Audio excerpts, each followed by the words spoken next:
With the sad news of the death of Pat Bridson, one of the radical nationalist politicians who helped develop Mec Vannin in the 60s and 70s to become a credible political force, this week's Perspective looks back at the role nationalism has played in Manx politics. We'll hear later from former Chief Minister Allan Bell, but first, lifetime member of Mec Vannin and former union leader Bernard Moffatt. Why should we in the Isle of Man remember Pat? Well, I think if the history comes to be written correctly, and I'm hopeful it will be, that she'll be a significant a figure at the end of the 20th century, as Sophia Morrison was at the start of it, because Pat's contribution is underrated, as with a number of patriots, if you like, particularly from the late 60s and early 70s when she came on the scene in the nationalist movement. They were a very significant force, and Pat was a leading figure in that. She was a prominent figure in Mec Vannin. She was prominent in Fohaloo as well, and indeed ended up in court for actions on behalf of Fohaloo, but other elements of the movement as well, and the clandestine movement she was involved in and knew a lot about. And also that period, of course, the women's movement and feminism came to the fore, and she was a figure that established and was a leading figure in what was called EVE, the equality group on the island. So very prominent role, and I mean, she was prepared to put her money where her mouth was as well. She stood for the local authority here in the West. She wasn't successful at the time, but one of the Mec Vannin candidates did get in, and she was also prepared to storm Tynwald Hill, as she did with a number of other activists in the mid-70s, when the protest was over the Human Rights Act, or the Manx government's decision then to withdraw the right of individual petition from Manx people. So she was a very prominent figure at that time, and she carried on that commitment when she got married to Cathal O'Luhan and moved to live in Dublin in the mid-80s. She carried on the commitment through the Celtic League, which she'd been involved in the Isle of Man here. And indeed for, I don't know, something like 40 years, she was editor of Cairn, the League Journal. And indeed, I'd only just received Cairn, the latest one, Cairn number 190, which she'd put the finishing touches to when I got news of her death. To say I was devastated is... well, it just doesn't do it justice. I was absolutely shocked because she was an absolute pillar of the movement, and I'm disappointed that she was never interviewed in depth by the likes of the organisations here, Culture Vannin and so on, because she would have had an immense amount of information, her and some others that have sadly passed on as well, about the movement at that time and their role in it. So, going back then, if your memory still serves you well, mine doesn't so much these days. Back in the 70s, for those, again, there'll be many people listening to this that maybe don't really appreciate what was happening in the 70s. What was the kind of the background to the nationalist movement back then? Well, I think we were very greedy when I think about it now, because the island was changing. The Manx government, as we know it now, was starting to become a reality, in that in the early 60s, the island was virtually a colony.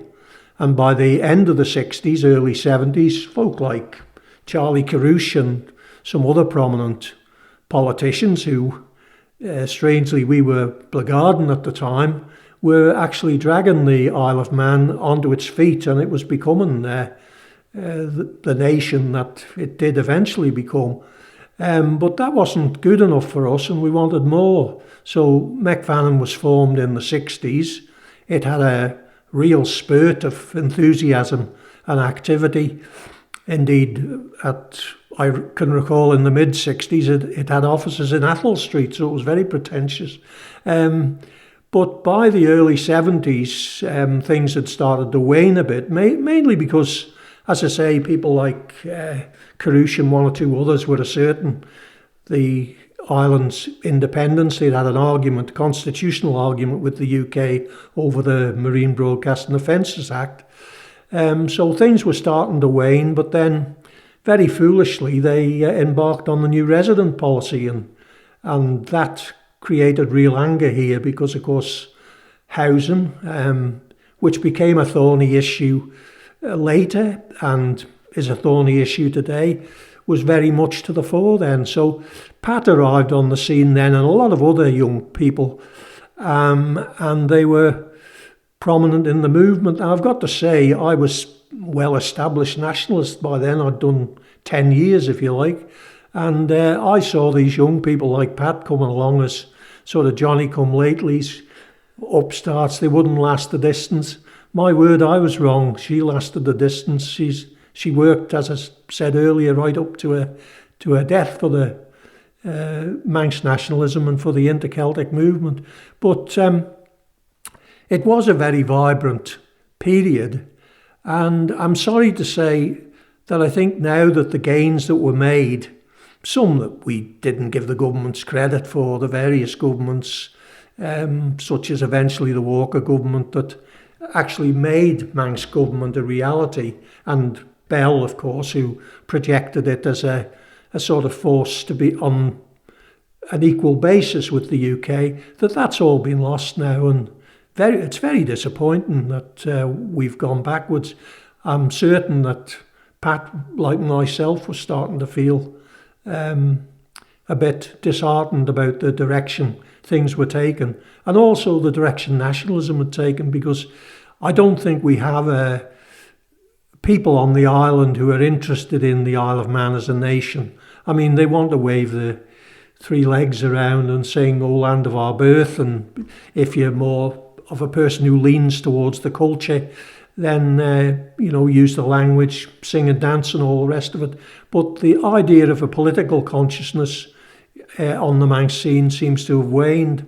And if you look at questions that are put down in Tynwald and the way the Chief Minister of the day in particular answers them, I think we're drifting back to the kind of subservience that actually spawned nationalism back in the early 60s, so it's very, very disappointing in that sense. And I know it's an awful thing to say, but perhaps Pat's passing at this time, well, she won't have to see what the island is becoming, so.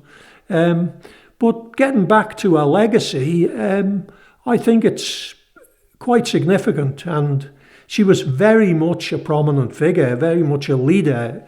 I recall in particular that on the inter-Celtic front, she rebuilt the Celtic League in the branch in the Isle of Man here in the mid-70s.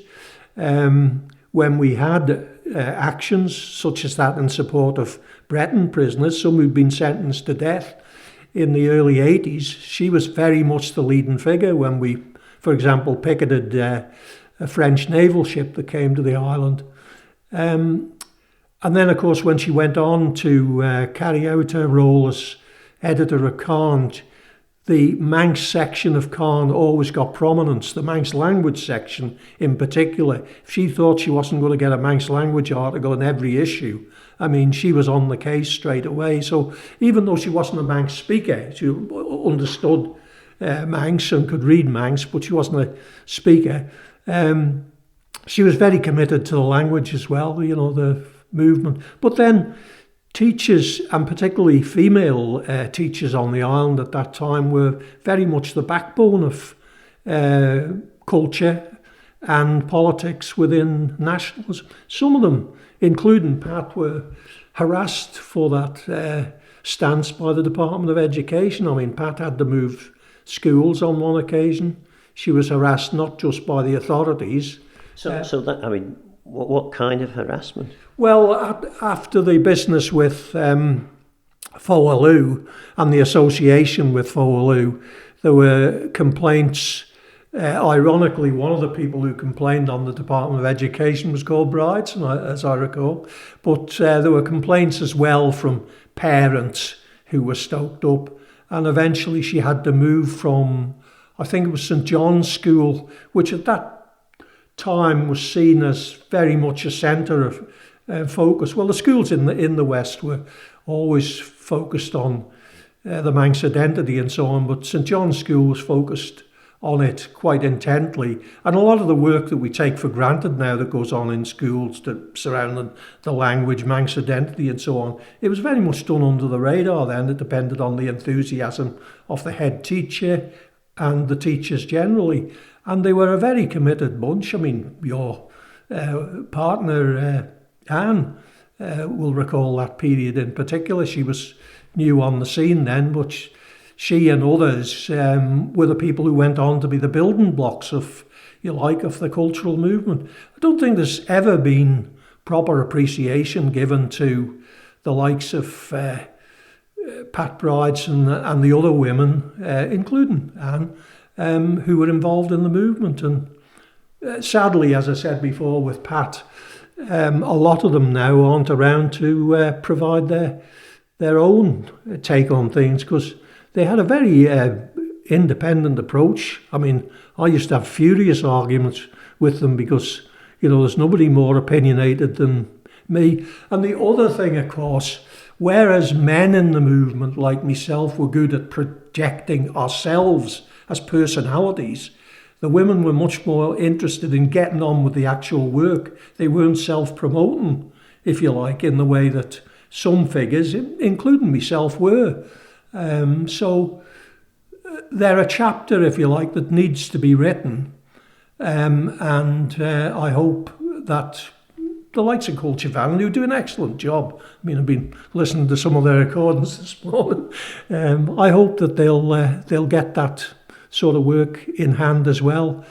In relation to Pat, and this is one of the reasons I've contacted yourself and contacted Bob Carswell, who does the Manx programme for the radio, is Pat's son, Karen O'Luhan, Dr. Karen O'Luhan. He's an academic and historian. He's already published books and articles and building himself quite a reputation. Karen wants to compile a book or history of Pat's contribution to Manx nationalism in particular, but also the broader inter-Celtic scene. So he's anxious to get contributions. He'll be coming to the island later this year, and he wants to get contributions from anybody who knew Pat, worked with her in the movement, perhaps isn't active these days, but could go on the record to give some background and so on. And he can be contacted directly online. I mean, if they just go online, he's got pages and on the web that they can contact him through. And I hope that as many listeners do that as possible. If you need the link, I can supply that if you email philgorn@manxradio.com. Why do you think that in the age that we live, where there is so much uncertainty and doubt and concern in the world, particularly in relation to international security, finance, the fact that we in the Isle of Man seem to be spending reserves and not replenishing them, there doesn't seem to be that much by way of a clear plan from government. Why are people, particularly younger people, not motivated to get involved in politics in the way that perhaps they were in the 70s? I think they see political life on the Isle of Man as sort of ineffectual. They get a diet of news over the internet in particular now, and to a certain extent from the mainstream media, but they can interact, so they can become concerned about, the situation in Gaza or anywhere else, and pay less attention to what's going on around them here. And there's nothing wrong with that. I mean, I was always involved internationally and regionally, shall we say. I mean, I'll give you another anecdote about Pat Bridson, actually. Pat Bridson literally saved my bacon in Mec Vannin, because back in the 70s, when I suddenly became fixated on the fact that the United Kingdom were up to no good in the 6 counties of Northern Ireland, and set up the anti-militarist group here, when there was an attempt to throw me out of Mec Vannin at that time, which probably would have been a good thing. Pat Bridson and Lewis Crellin actually were two of the people who opposed it, and effectively the folk who tried to oust me moved away and eventually set up another nationalist group, was short-lived. But there's nothing wrong at all with focusing on international affairs. If, I don't know, pilots are being trained via Ronald's Way to assault East Timorans, or the Houthis in Yemen, kick off about it by all means, but never lose sight of the Isle of Man. Never lose sight of the fact the Isle of Man has got to make a living in the world, that it can't live forever on the money that Walker, David Cannon, Gelling, right up to Allan Bell, still, that era administration, were trying to keep the purse strings tight. In the last 10 years, we've gone the other way. Absolutely ridiculous. They will say that, economically, things are sound, that we're still on a sound footing. But I don't think the island would stand a good independent audit, if you like, of its finances, and most importantly, its ongoing commitments. Do the reserves now achieve a sort of level that will meet ongoing commitments of the Isle of Man in relation to pensions, capital projects, renewals and so on? I don't think they would if a proper and honest assessment was done. And that might require the island to be starting to take hard decisions. And it's only then that young people will realise that paying attention to what goes on politically in the Isle of Man is important. I mean, I'm not going to go on about David Ashford getting excited about a children's playground in Douglas, because, playgrounds are important, I know, but should really leave that to the local authority. And as for MHK's planting flowers in the high street, I mean, it's a good stunt, but come on, these are supposed to be serious politicians, and I don't think we've got them at the moment. By goodness, I used to give Arnold Callan, all those others I've mentioned and so on, I used to give them tremendous stick, Walter Gilby, but at least they were political figures who thought of the Isle of Man in the context of a nation needing to make and pay its way in the world. I don't think some of this shower who are in there at the moment too. I know it's easy to criticise from outside. I've been doing it for years, but I will admit, people I was criticising in the past did have a degree of competence about them. I'm not sure about it today, but then maybe I'm wrong. People were always telling me I was.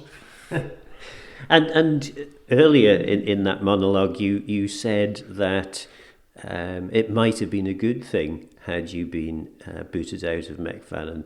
I can't let that go without you expanding a little. Well, some people said that at the time, to be perfectly honest, and in the Keys, he'd stood and came within a whisker of it. Now, the rift over the AMA at that time caused a major split in Mec Vannin, from which I don't think it ever properly recovered. There's another way of looking at it, and that is that nationalism had a surge in the 60s, it was having a surge in the 70s, and I think then some of the changes that we'd argued for had come to fruition anyway. So the curve on the graph was going down for nationalism anyway, and people were starting to look at situations from a more international perspective. And of course, media was developing. If you look at Manx Radio today, and by goodness, I give them some criticism. If you look back to what Manx Radio's media general comment was programs like yours, they didn't exist really in the 70s. So there was a change of emphasis and focus and direction for people generally on the island. So I don't think in that context the nationalism that we were espousing would have survived. I could be wrong, and I could just be covering my own back, of course. But I'm still in nationalism anyway, and I'll be a bloody nationalist till I die. I don't want to start swearing like Trump. It is, well, I don't know, you tell me. Presumably it is possible to be a nationalist and an internationalist? Oh, of course it is, yeah.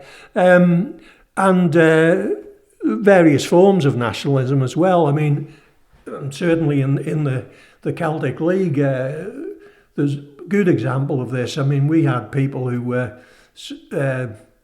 I remember one of the prominent officials on the General Council was a communist. He'd formerly worked in East Germany. Others were to the right. So you can embrace, with nationalism, you can embrace various ideologies. That's apparent in not just Mec Vannin over the years, but in other parties like Plaid Cymru and the SNP, and to a lesser extent in Ireland, of course. But certainly I think you can embrace a number of ideologies within nationalism, and also embrace internationalism as well. You know, I think at the moment, though, one or two of the more serious figures in the Keys lean towards internationalism, whereas some of the others are just there for the money, I think. Right. Good luck to them. Well, of course, we'll be having Tynwald Day on, of course, the 7th of July, because obviously the 5th is a weekend, and we can't be paying extra time for staff to be working on a weekend for our National Day. I guess from the way I've framed that question, you can see where my view is, but what do you think about that? Well, I think that I've always thought actually that Tynwald Day should be on the 5th. You know, it's ridiculous to make it convenient. You don't make your National Day convenient, but people will argue against that because basically it's been turned into entertainment, and that's very sad as well, because if you look at Tynwald's back in even the 70s when there were those protests and the hill was stormed and so on, I was there that day, and the field was actually crammed, the front of the hill. Well, people have been scuttled off the front of the hill now and round to the back, and the whole thing's been turned into a kind of pageant. I mean, the president of Tynwald and so on, they look ridiculous, to be perfectly honest. There was always a degree of ceremonial, but they've just gone completely over the top, I think, with it. And the day should be held on the 5th. And it should, you know, this idea of a Tynwald week and all this sort of thing, they're like armless men reaching out for something that they're never going to get a hold of. Is there I don't know, the faintest hint of irony that one of the most interesting things in recent years that's happened from a nationalist and cultural perspective in relation to Tynwald, that is Tynwald Day, is the Lieutenant Governor is actually using the Manx language? Well, it's de rigueur, isn't it, these days to pay lip service to Manx language and culture. And again, nothing wrong with that when you think back to where we were 40, 50 years ago. But you take us right back to the start of this very lengthy interview. The bedrock for that was done by the work of people, nationalists back in the 60s, the figures now who are long forgotten and were never given the recognition that they should have been. People like Lewis Crellin, Jack Irvine, loads more, Pat Bridson, you know, who worked continuously for the movement generally. And the movement generally, of course, always included the language and culture of the island. And it's a good thing, obviously, if the governor embraces that. If it's unfortunate we still have a governor and that title is still used. While the island is a dependency of the Crown, there'll probably have to be some sort of UK representative here. But you think they'd have matured enough now to move away from the idea of governors, But again, I don't think we have the thrust, if you like, that people like Carrouche had back in the late 60s and 70s, that Walker had in the 80s and so on. I don't think there's that thrust for a national sense of a being for the Isle of Man that there once was. And that's very sad, to be perfectly honest, because a lot of the folk who are in there now, Cannon himself, I mean, he comes from a good tradition. His dad was, I think in his way, he was a good nationalist. Me and him used to argue, but we always part on good terms. And even some of the people that I rather racistly describe as English and come out with all kinds of insults about, I think a lot of them, political ones, are committed to the island. So it's unfortunate that they don't see the island carving a path for itself as an independent entity. Doesn't have to sever ties. In fact, I would say that ties are closer now in these islands, the British Isles as they're termed, than they ever were. But that doesn't mean that countries haven't asserted their identity. You've got a consciousness of Scots now and Welsh and Irish that didn't exist 100 years ago.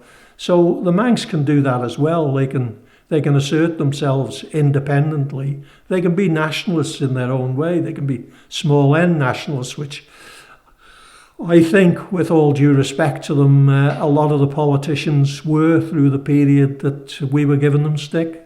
And you were in the role of giving them stick then as well, politically. I mean, when you went on into the Keys, of course, you carried on that nationalist tradition. And a lot of people who were members of Mec Vannin went on into the Keys as well.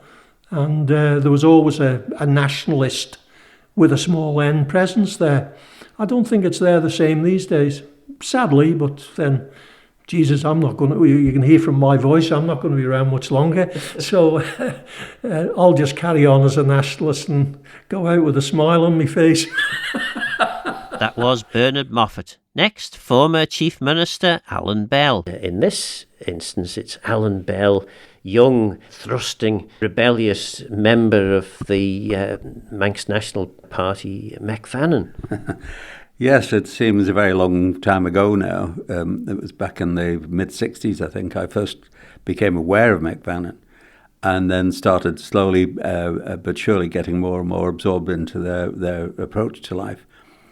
And I particularly remember Lewis Crellin, Jack Irving, and David Kegan in particular were the three people I most was in contact with.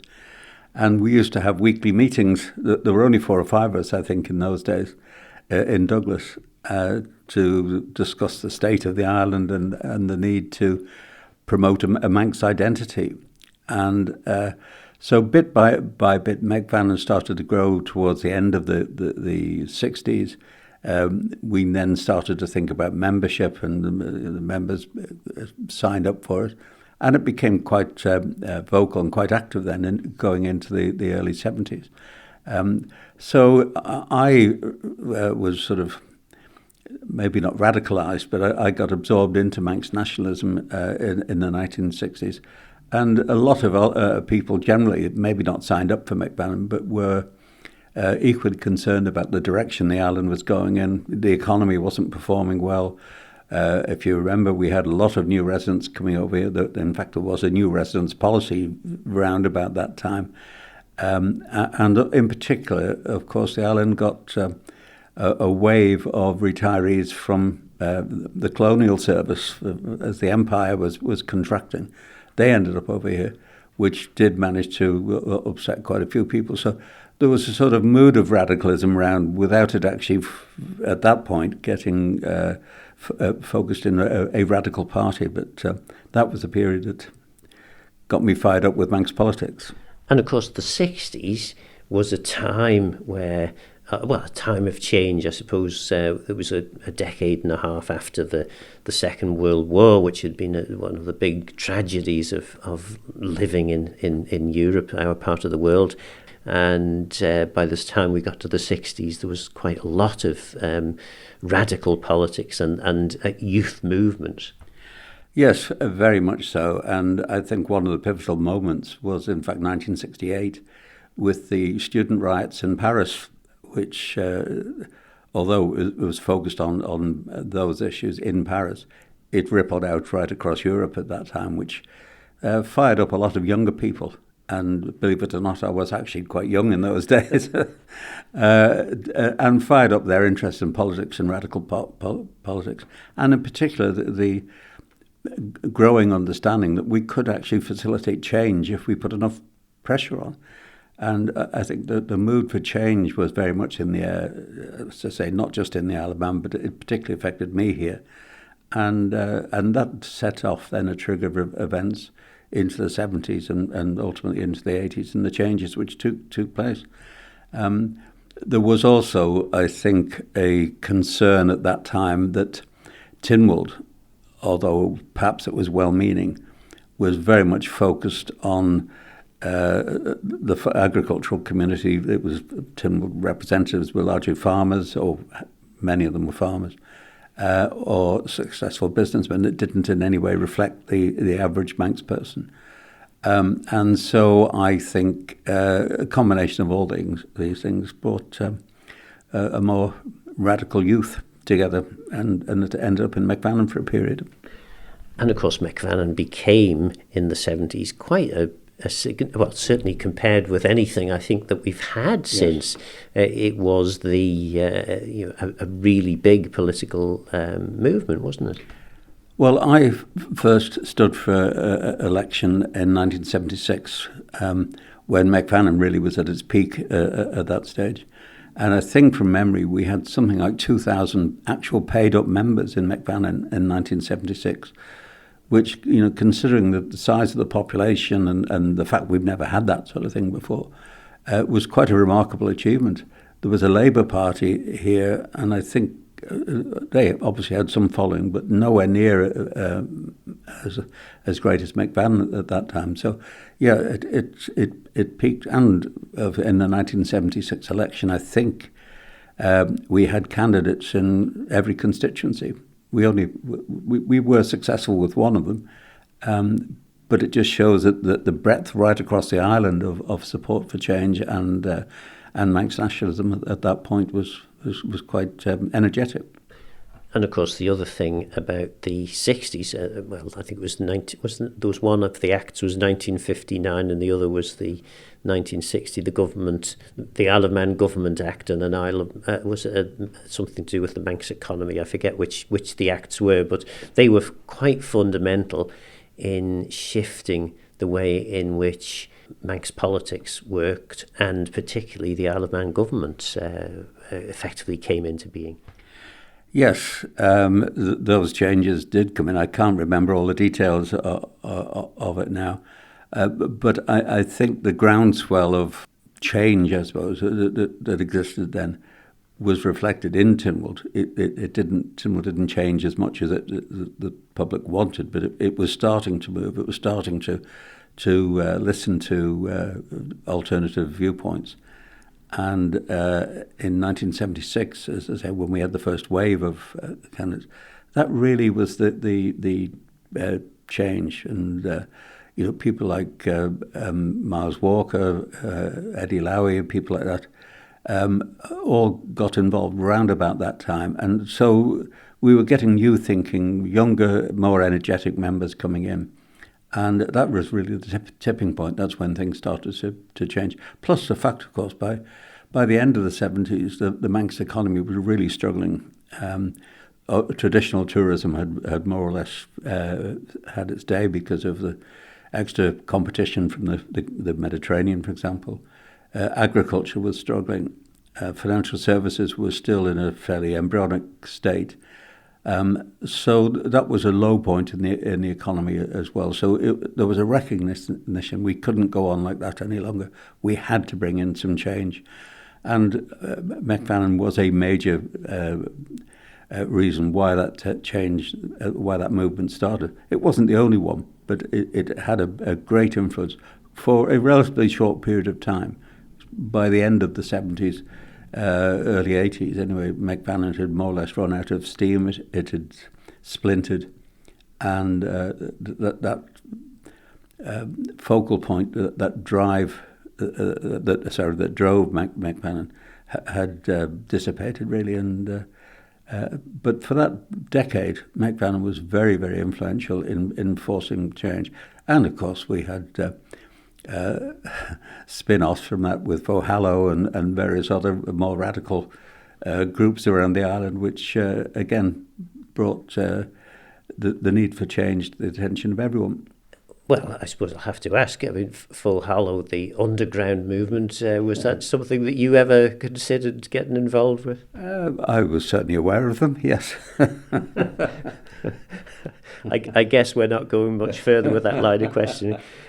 So then one of the, I don't know, is irony the right word, but one of the things about Mec Vannin, of course, is that whilst it wasn't particularly successful at elections, it was a good grounding for people who subsequently went on to become MHKs, having left Mec Vannin. Yes, and although we weren't that successful, we only had one Mec Vannin member of the House of Keys. We had quite a few people elected to local authorities all around the island, and I think for a period, because I stood for the Keys in '76 and just missed out. But straight away after, I went on to Ramsey Commissioners in '77, and shortly after that, I think Mec Vannin had a majority on Ramsey Commissioners for a period. That happened all around the island as well. You know, Charlie Farragher from Port Erin, for example, from Russian, was elected at the next election, and others have come through the system over the years. So it sort of laid the foundation for political movement in the future. And I think, although people will look back and say, oh, well, it was only a flash in the pan, it was only a short-term thing, it wasn't actually. It was a reflection of changing political attitudes and social attitudes as well on the island at that time. And it had a lasting effect over the years. Because, of course, it is hard, perhaps, nowadays to acknowledge or to reflect that certainly prior to the 1960s, the Isle of Man had, in essence, been run pretty much like a colony. You know, it was run by, you know, the clue was in the title. The governor, the lieutenant governor, governed the island and had a team which ultimately, well, at the time was the Legislative Council. Obviously, Legislative Council has now changed in terms of its function and its membership, but effectively, House of Keys was there as the opposition to the government.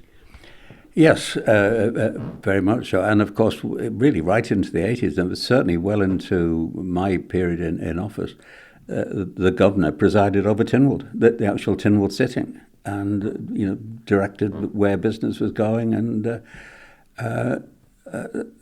thankfully, that was the dying noise was off with that sort of approach, but. It was the governor had far more. People today can't really conceive, I don't think, of the influence the governor had in those days, and we really were treated as a colony, basically, in many respects. Obviously, you got elected. I presume you were elected not as a Mec Vannin MHK. You were an independent. How did that early influence in terms of national or nationalist politics influence you as you developed as an MHK and ultimately rose to become Chief Minister? It had a big influence. on me. For a short period at least, I was really quite intensely involved with nationalist politics and the national identity and national culture and the need for the Isle of Man to do things differently. When I had the ability to start to influence things, that belief didn't change. It stayed with me all the way. And at every opportunity, I think, looking back now, I was there over 30 years, and I like to think I was able to influence support for those various activities, for culture, for national identity, to enhance the independence of the Isle of Man. All these things now, which are almost taken for granted in some quarters. Sadly, today, we don't pay enough attention to all these things. But they were vitally important. Without that national identity, without that drive of belief in the island, we could never have achieved the economic growth that we did. The island would be a very different place today, I think. We have supported Manx culture. The language is still thriving, for example. All these things, they never left my agenda all the way through it. To a greater, sometimes we were criticised for not going fast enough, other times maybe too fast. But that belief was always there that we had to stick by what those original thoughts were as to where the Isle of Man needed to be and protect its identity. Do you think sometimes the fight to achieve something, to whatever that might be, the hard work involved, the lobbying, the outmanoeuvring of opponents, all of that, that you need to do to get to the position that we now have with Isle of Man government, where it is, for all intents and purposes, an independent government of an independent nation, with a very obviously strong link to the British Crown. But compared with where we were 60 years ago, 70 years ago, where we were effectively run by the appointee of the British Crown, that's a huge change. Of course, most of the politicians that have inherited that change in the last 10, 20 years haven't had to fight for that. And do you think perhaps sometimes we get a bit complacent? Absolutely. The biggest worry, or one of the biggest worries I have about the Isle of Man at the moment, both politically and certainly within the civil service and often in the broader community, is incrementally over the last few years we've lost our corporate memory. We have too often forgotten where we've come from, the battles we've had in the past, not just for culture and our identity, but to get the economy growing, to develop the quality of life for our community here. There have been some really, really difficult decisions to take, battles to fight. The drive to raise the profile of the Isle of Man, for example, with the United Kingdom, with the European Union, with the wider world, these things don't happen overnight. They only come through hard work, sweat, and setbacks very often. But my fear now is that we've forgotten all these battles, or they're very much at the back of people's minds. And there's a complacency, as you say now, where people are taking these things for granted. Because they feel we've always had these rights, these success stories. They're guaranteed. They're not guaranteed at all. They could be taken away, particularly in the world environment that we're facing at the moment. All these achievements that we've had are very much only with us because we continue to fight for them. You mentioned earlier in the interview about the kind of 70s and 80s and politicians who got involved. You mentioned Miles Walker there. There were several others who got into politics at that time and were relatively young politicians.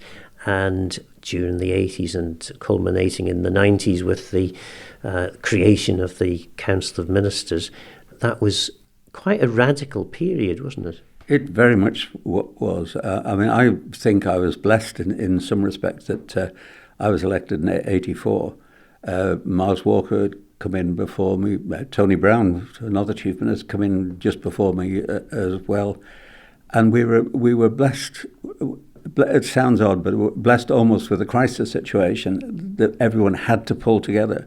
We had a new cohort of politicians coming in, younger politicians who had a far more radical approach to life. The economy was really struggling. We had to take new measures to stimulate the economy. We had a great cohort of civil servants who had all grown up in government service together, who were absolutely outstanding, most of them, and who worked together as a team with the politicians. And of course, the key moment was in 1986 when the ministerial system was approved and we restructured government altogether. And bringing all these different threads together, I think it gave a really strong launch pad for some of the achievements we're benefiting from today. We heard earlier in the programme from Bernard Moffatt, who, looking back, suggested that perhaps he'd been a bit too hard on people like Sir Charles Carruthers and Miles Walker and Allan Bell. Do you think that perhaps, I'm fairly sure Bernard must have invented this is the worst government we've ever had for every government that ever existed, but do you look back at those times and think that perhaps had some of that rhetoric been toned down on both sides, that maybe things could have been even better? I can fully understand what Bernard is saying, and we've rubbed up against each other many times over the years in different ways. Sometimes you need harsh rhetoric to stimulate change and stimulate a reaction. Sometimes that harsh rhetoric is a bit tongue-in-cheek. Others, it's genuine anger, I think, which is expressed. But collectively, all these things coming together do bring about change, and there's often a great fear of change. People, because they're comfortable with today's status quo, they think, "Oh, well, it must stay like that." Sadly, life doesn't work that way. Certainly not in politics, anyway. And you have to be prepared to accept change, but also to mould change in a positive and constructive way, which continues the growth that the island has enjoyed in all aspects, for society as well as economic reasons and cultural reasons. And I hope the Isle of Man will continue to do that. But it might mean treading on people's toes occasionally. And my toes have been a bit sore over the years, I can tell you.